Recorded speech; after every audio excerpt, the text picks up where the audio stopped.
Dennis Martin, CEO of Martin Financial Solutions, and I want to welcome all the youth entrepreneurs today. Today, I would like to talk to you a little bit about financial literacy.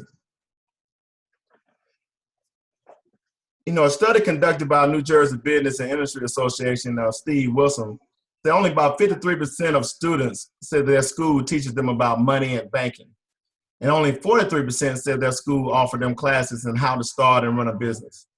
And I think hopefully today I can give you a little insight on some financial topics, especially if you're going to be a youth entrepreneur, because we want you all to be, the American youth financial liberty enough to solve the country problems.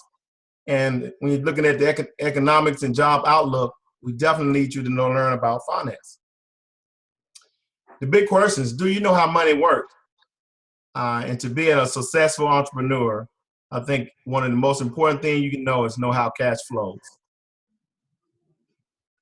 My objective today, I hope to inspire you all, encourage, and maybe teach you a little bit about finance. Some of the topics we will cover, talk a little bit about saving and budgeting, banking and credit union, credit and FICO scores, let you know what FICO stands for, a little bit about taxes and financing options. Why learn finance?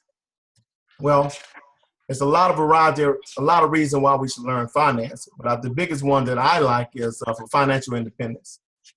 Being a financially independent person means freedom, financial freedom. You can do some of the things you want when you want to do it. Financial protections, know your rights. There's a lot of business out there that are very unfavorable. They're very unscrupulous, ready to take advantage of you if you don't know your rights. And daily, making sure that your career goals, personal finance is part knowledge and part skill. What is financial literacy?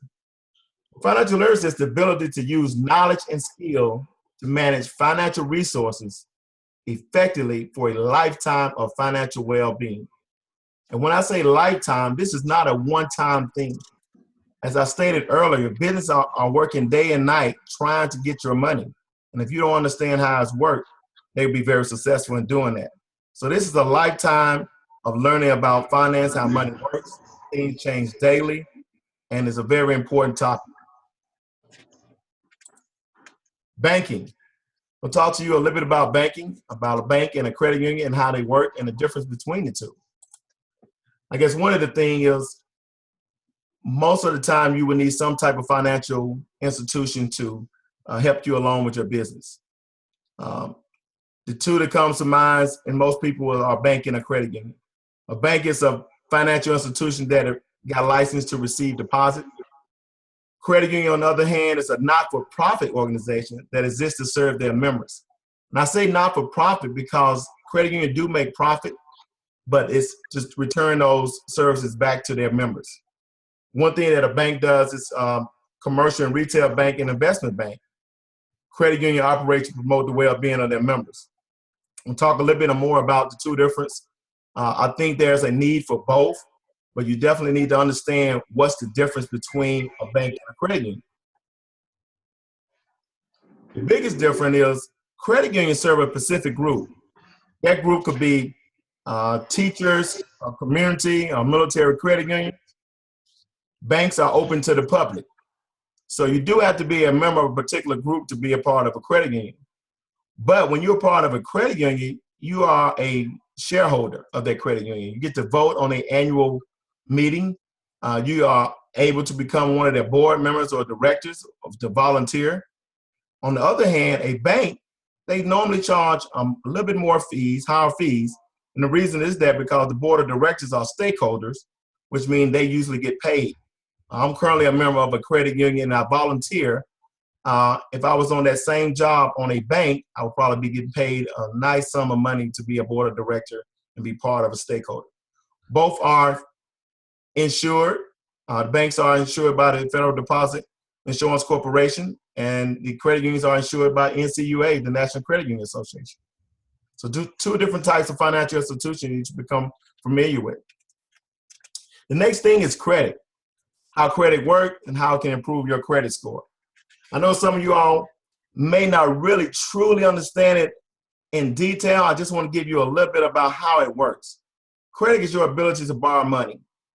Unless you have a lot of money saved up in your business as it begins to grow, you probably be sometime that you'll be able to have to learn how to borrow some money. Whether it's a bank or a credit union, you got a credit score. And this credit score is a record of your payments. Credit scores usually range between 350 and 850. And the biggest thing, you can check your credit for free once a year. And that's a free credit report at www.annualcreditreport.com. And you got 3 different credit reports. You got Experian, TransUnion, and Equifax. And one of the biggest things with checking your credit, I wouldn't get all 3 of my reports at the same time. Try to do them every 2 months. But there's 3 credit reports that you can get free at www.annualcreditreport.com. Why is this so important? Well, it's this thing called the FICO score. Everyone got a FICO score. And what do FICO stand for? FICO is the Fair Asset Company. It's a data analytic company based in San Jose, California, and it's a credit scoring service. And all the companies, even insurance companies and business, use this to measure you on your credit. A measure of consumer credit scoring has become a fixture of consumer lending in the United States. What do it consist of? It consists of your payment history, how much you owe, the length of credit history, new credit, and types of credit in use. To go in a little bit more detail, this is how the scoring breakdown. As you can see here, 35% of your credit score is because of your payment history. That means pay your credit on time, all the time, because when you miss a payment, this is part of your credit history, or you don't make a payment. The amount you owe, that's 30%. The length of your credit history, 15%, and the credit mix and new credit is 10%. So this is what makes up your credit score. So when you go out and get that first class ring or get that credit card, remember you must pay your bills on time. For your business, your individual credit does matter when it comes to your business, because they look at your individual credit score first before they can evaluate your business if you hadn't been in business for a while. The scale for credit score, what's good, what's bad. If you got a 750 and above, that's like excellent. And very few people got that, but that is what you should strive for. 700 to 750 is very good. You should probably get some of the best rates out there. 650 to 700, good credit. Anything below that, you probably need a little work to do. So this is just a scale, and it does vary depending on which credit company you're dealing with, Experian, Equifax, or TransUnion. But this is a basic credit score scale. The last thing I want to talk to you about is taxes. And you may not think it's something that's important right now, but you will as your business evolves. The best thing you're doing is starting a business. This is the biggest tax deduction you can do. You get that tax ID number. You can call RIS and get it, or you can have someone to get it for you. I started my personal business by LegalZoom.com. They got a team of lawyers that would assist you, or you can go to a lawyer who would help you draft the paperwork to establish your LLC. I would recommend starting a PO box. All of these things are tax deductible. You may need an accountant to help you with your taxes.